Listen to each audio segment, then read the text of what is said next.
वहां एक थे पंडित आत्मदेव शर्मा थे, बड़े ज्ञानी, 18 पुराणों के वक्ता थे वो, बहुत बड़े ज्ञानी थे।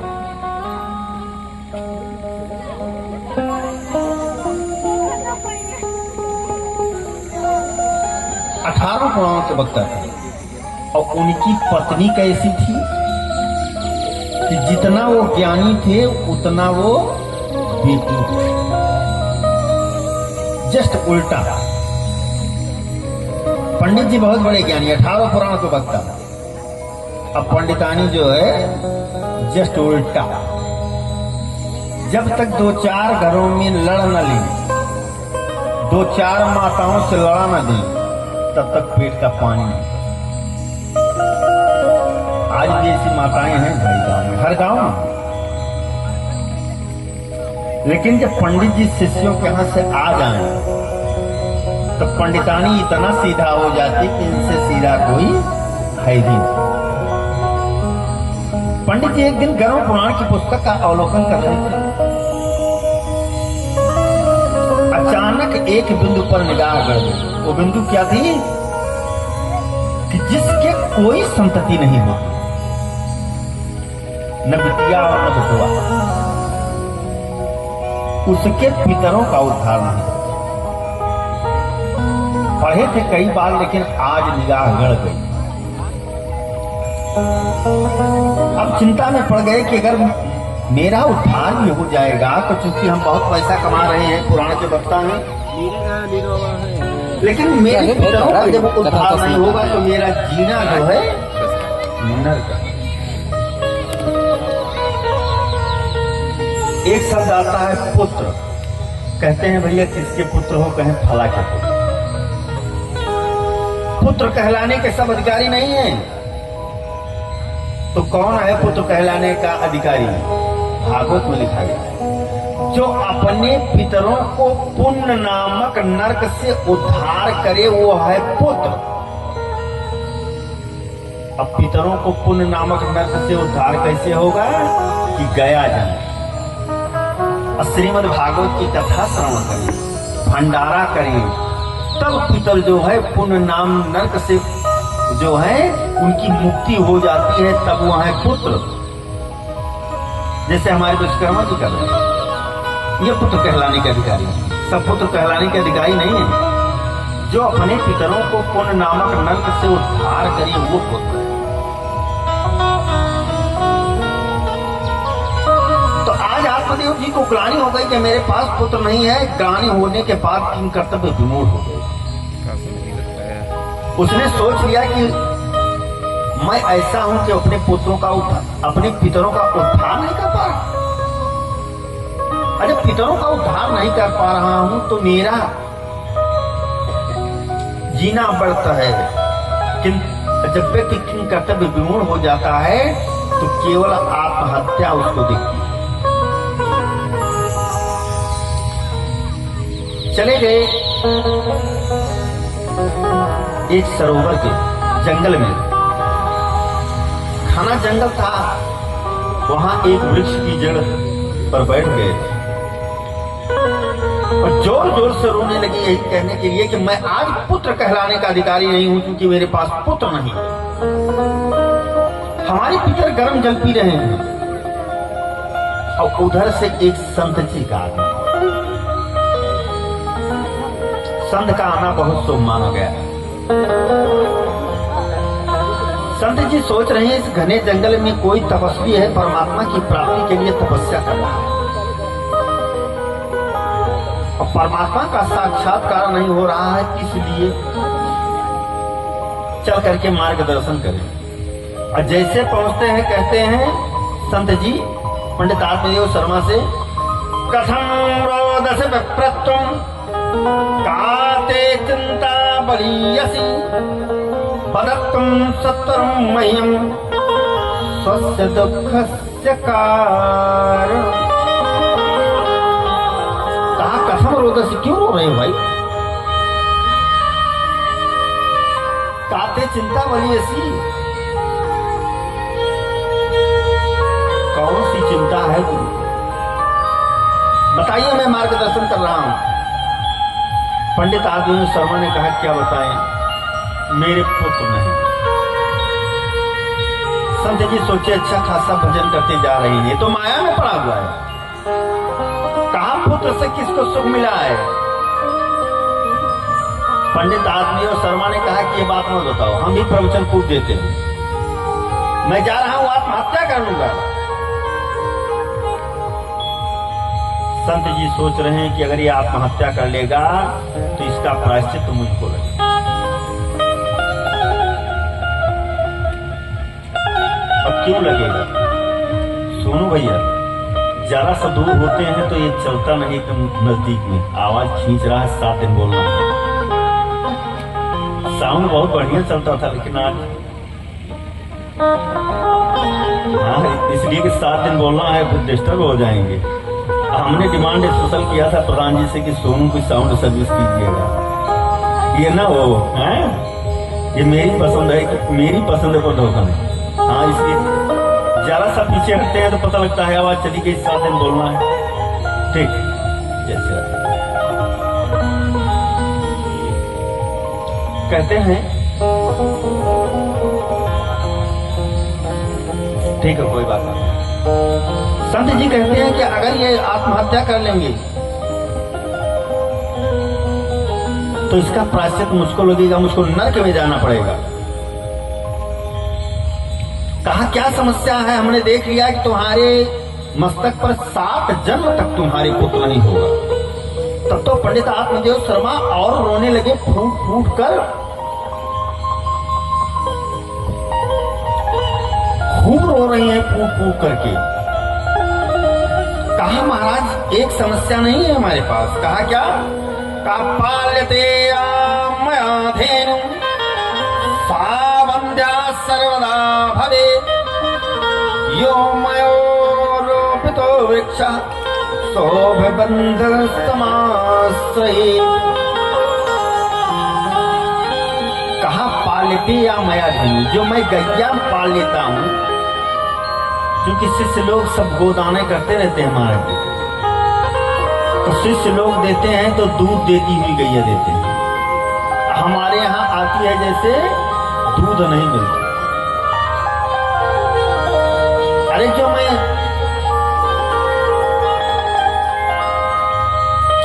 वृक्ष लगाता हूं ना, वो हमारे यहाँ फल भी नहीं देता कि फल दे। कहा, तो कहा, हमारे यहाँ यत् फलम मक्यहयातम तम शीघ्रम विनश्यति। जो फल मैं अपने घर ले आता हूँ ना, बढ़िया सुंदर सुंदर फल ले आता हूँ, लेकिन घर की जलवायु ऐसी है कि शीघ्र ही वो नष्ट हो जाए। तो हम आत्महत्या कर लेंगे। कहा, आत्महत्या मत करो। कहा, क्यों? कहा, मैं अपनी तपस्या रूपी फल आपको दे रहा हूं। तुरंत संत जी आए और झोली में हाथ डाल करके मंत्र पढ़ा और प्रभु से निवेदन किया कि जितना भी जप तप पूजा पाठ यज्ञ अनुष्ठान मैंने किया है, सबका पुण्य लग जाए, एक फल मिल जाए, और जिससे कि पंडित जी को पुत्र रत्न की प्राप्ति। दया गई संत जी को, और झोली में हाथ डाले थे, फल आ गया, और वो फल पंडित जी को दे दिया। कहा, जाओ इस फल को जिसको दे देंगे, बड़ा निर्मल पुत्र होगा, निर्मल बुद्धि वाला, बहुत तेज कुशाग्र बुद्धि वाला। पंडित जी जैसे फल पाए, साष्टांग प्रणाम किया और ले आकर के अपने धर्म पत्नी के पास। अब तुरंत धुंधली को बुलाया। धुंधली कहा कि आज आपकी बात शिष्यों के यहां से पहले आ गए। कहा, क्या बताएं? एक खुशखबरी है। कहा, क्या? कहा, एक फल एक संत ने दिया है, और इसको खाने से पुत्र रत्न की प्राप्ति होगी, लो खा जाओ। दे दिया। धुंधली चली गई, सोच रही है कि फल क्यों खाएंगे। तो नहीं खाऊंगी, बैठी है सोच रही है कि मैं फल नहीं खा सकती। इतने में उसकी एक सहेली आ गई। तो जो जैसे होता है ना वैसे उसकी मित्र मंडली होती है। वो दुष्ट तो उसकी सहेली भी दुष्ट, लेकिन सहेली कुछ समझदार थी। सहेली ने कहा कि अरे धुंधली ये क्या हुआ तुमको? प्रतिदिन आते थे तो बड़े गर्व से कहती थी कि 2 घर में लड़ा करके आई, 4 से लड़ करके आई, मैं किसी से डरती हूँ क्या? आज तुम्हारा मुखमंडल उदास क्यों? कहा क्या बताएं, हमारे पतिदेव को एक संत जी मिल गए, फल ले आए, कह रहे हैं कि इससे जो है पुत्र होगा। कहा ये तो बहना ठीक है, चौथा फल लग गया है, एक बच्चा हो जाए तो कुल को तारने वाला होगा। कहा बहना तुम नहीं जान रही हो, बच्चा होने में बड़ी दिक्कत है। कहा क्या? कहा फल भक्षेण गर्भस्य गर्भेण उदर वृद्धिता स्वल्प भक्षम ततो शक्तिम गृह कार्यम कथम भवे। कहा फल भक्षण करने से गर्भ रहेगा, और जब गर्भवती हो जाऊंगी तो क्या होगा कि थोड़ा खाऊंगी, भोजन मेरा कम हो जाए, तो गृह कार्यम कथम भवे, घर में बहुत काम होता है, कैसे होगा? अरे बहना क्या बताएं, दैवात् घाटी ब्रजेत् ग्रामी पाल्यते गर्भिणी कथम सुखवनेत सत्संगे कुछे कथमुत्सृजेत। कहा दैवात् घाटी ब्रजेत् ग्रामी, अगर कभी भगवान न करे बहना, लेकिन गांव में अगर डकैती पड़ गई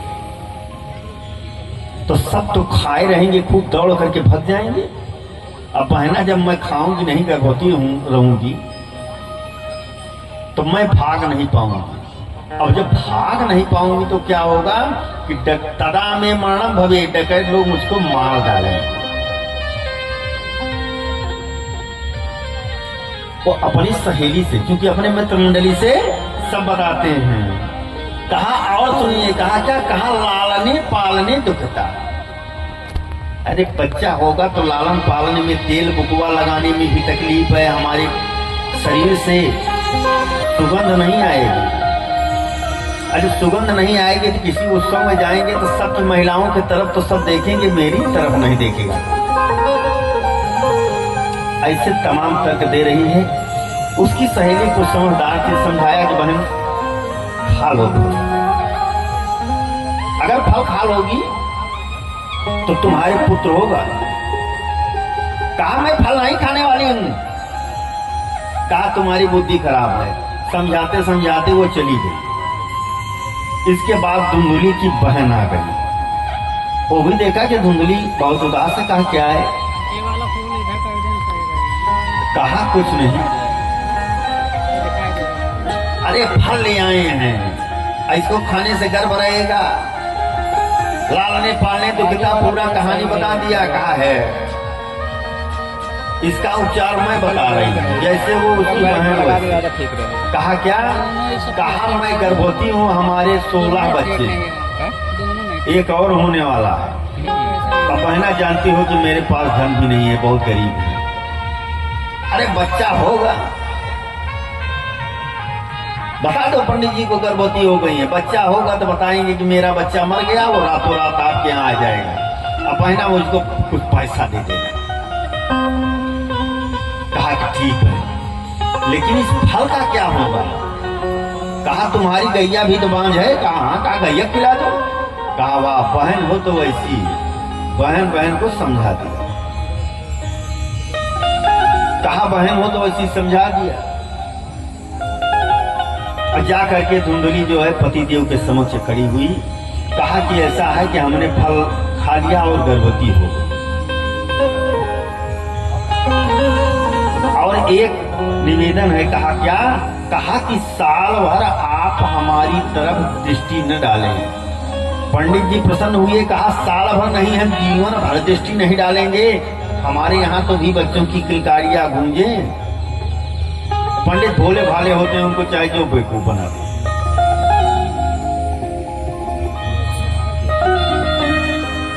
अब आज धुंधली पंडित जी को बेवकूफ बना दिया। अब पंडित जी के पास जब जावे तो पेट में कपड़ा बांध करके जाए पंडित जी, और पूछो कि हाँ हाँ ठीक है, गर्भवती है, क्या समझे पंडित जी? बहुत भोले भाले। 3 महीना बीता तो गांव वाले आए, कहा कि अरे महाराज जी, कहा क्या? कहा तुम्हारी गैया भी गर्भवती हो गई। क्यों? कहा कि वो फल तो गैया को दे दिया। अब तो आप देव शर्मा बहुत प्रसन्न हुए। कहा कि ऐसा है कि भगवान जब देते हैं तो सब कुछ देते हैं, दूध भी देते हैं और पूत भी देते हैं। हम सुंदर सुंदर गौ माता को ले आते थे, भागवत कथा वांच करके गोदान देते थे, लेकिन हमारे यहाँ दूध नहीं देती थी। आज देखिए प्रभु की ऐसी अहित की कृपा। जाकर के शिष्यों के यहाँ से कह देंगे, समय आया, धुंधली के बहन के लड़का हुआ, रात में ही आ गया और आत्मदेव शर्मा जी को संदेशा दे दिया।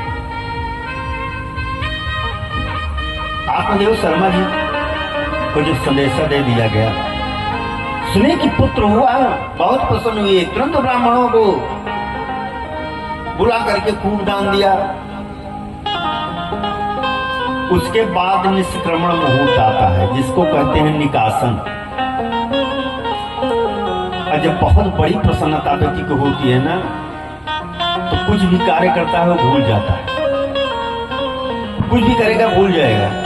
तो पंडित जी क्या करें, सुबह से पत्रा खोलें, देखें कि क्या नाम रखेंगे, और कार्य में व्यस्त हो जाए, नाम भूल जाए, पुनः बाद में पंचांग फिर खोल लें।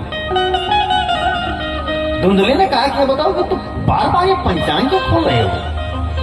कहा कि आज निकासन है तो नामकरण है, वही देख रहा हूं। इतना मैं प्रसन्न हूं कि याद नहीं आ रहा था।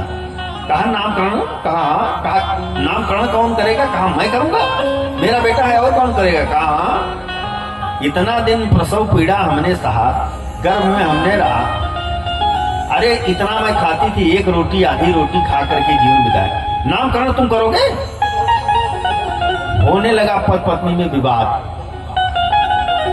पंडित जी कह रहे हैं कि हम करेंगे, धुंधली कह रही है हम करेंगे। विवाद बढ़ता गया, समय आता गया, नात बांत रिश्तेदार इष्ट मित्र गांव जवान शिष्य भी पंडित के पास आने लगे। पंडित जी ने सोचा कि ऐसा है कि बड़ी बदनामी होगी, क्योंकि सब आएंगे तो कहेंगे पंडित पंडितानी लड़ रहे हैं, समझौता कर लेते हैं। क्योंकि जो होशियार व्यक्ति होता है ना, वो पत्नी से लड़ाई नहीं करता, समझौता करके चलता है। तो समझौता कर लिए। कहा भैया ठीक है, तुम ही बताओ, तुम ही नामकरण करो, हम पंचांग नहीं देखेंगे, हम दूसरे के यहाँ बहुत देखते हैं, बिना हमारे पंचांग देखे कुछ नहीं होता। नामकरण क्या करोगी? कहा मेरा नाम धुंधली है तो मेरे बेटे का नाम होगा धुंधकारी। आत्मदेव शर्मा जो है सर पकड़ लीजिए कि कितना गड़बड़ नाम है ये धुंधकारी। कहा लेकिन ठीक है, समझौता कर लेना चाहिए, आयोजन है तो इसको आगे बढ़ाएं। आगे बढ़ाया। 3 महीने के बाद जैसे बीता तो गैया के एक पुत्र हुआ, पूरा शरीर मानव जैसा और कान गऊ के समान। अब जो है कान गऊ के समान, अब की बार बढ़िया पंडित जी को मौका मिला पंचांग देखने के लिए। अब पंचांग जब उठा करके देखते हैं तो नामकरण करते हैं गोकर्ण। जब लोग गोकर्ण महाराज की तो गोकर्णो महाज्ञानी और धुंधकारी महाखला। गोकर्ण जी चूंकि संत के दिए हुए फल के प्रसाद के स्वरूप में, इसलिए ज्ञान है। और धुंधकारी जो थे उनकी बहन, जैसे ये पिचाली वैसे उनकी बहन, तो उनके दिए हुए तो खल। वो दुष्टता क्या करते थे, किसी के वृद्ध माँ बाप अगर 4 पाई पर पड़े हैं तो पत्थर से सर फोड़ दें, किसी के बच्चे के आंख में कांटा चुभो दे, किसी का बच्चा जो उनसे कम ताकत में है उठा करके कुएं में डाल दे। और जब इस प्रकार से करने लगे तो पहले जब पंडित जी शिष्यों के यहाँ से आए तो पूरे समाज के लोग मिलने जाते थे कि महाराज जी आए हैं, बड़ा सम्मान होता था। अब पूरे समाज के लोग आते हैं, कहते हैं तुम्हारा बेटा ये धुंधकारी मेरे माँ बाप का सर फोड़ दिया, मेरे बच्चे को कुएं में डाल दिया। जो सम्मान था पंडित जी का वो खत्म हो गया। आज पुनः किंग कर्तव्य पूर्ण होकर के पंडित जी बैठ जाते, अपने बेटे गोकर्ण जी को बुलाए। कहा गोकर्ण जी, कहा क्या? कहा अब मैं क्या करूं, जिस समाज में मेरी इतनी बड़ी प्रतिष्ठा थी कि जिधर से मैं चलता था साष्टांग प्रणाम करते थे लोग लाइन लगा करके, आज वही मुझको गाली दे रहे हैं बेटे की वजह से। क्या करें? गोकर्ण जी ने बहुत बढ़िया उपदेश दिया पिता को, और हर बेटे को यही उपदेश अपने पिता को देना चाहिए। उपदेश क्या दिया कि देहि स्थिमांस रुधिरे हिमतिम जयत्वम जाया सदा जिसु सदा ममतां विमुंच पश्यामि संजगदिदं क्षणभंगुनिष्ठं वैराग्य राग रसिको भवभक्तिनिष्ठः। कहा पिताजी देहे समास रुधिरे, इस शरीर में जो मांस रुधिर है उससे प्रेम करते हो, माता जी से प्रेम करते हो मुझसे? अरे छोड़ दो, चौथापन आ गया है, वैराग्य धारण करो, माया का चक्कर छोड़ दो, परमात्मा की शरण में जाओ। यहां रहोगे तो बुद्धि खराब हो जाएगी। अरे पिताजी, धर्मम भजस्व सततम, सदियों धर्म का चिंतन करो। अरे जीवन 4 दिन का है, इसमें परमपिता परमात्मा का भजन करो, सुमिरन करो कि 4 दिन कई जिंद गनिया भजले हरि।